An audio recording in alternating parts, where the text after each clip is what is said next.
Hai Bunda, menu masak kali ini yaitu sambal jengkit jengkol.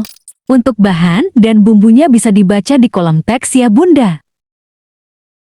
Pertama, goreng jengkol dan ikan teri sampai matang. Panaskan minyak goreng. Tumis bumbu yang dihaluskan tadi sampai harum. Kemudian tambahkan daun salam dan lengkuas.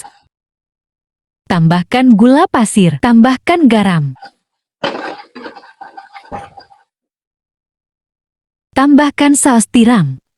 Masukkan ikan teri dan jengkol yang sudah digoreng tadi, tambahkan sedikit air.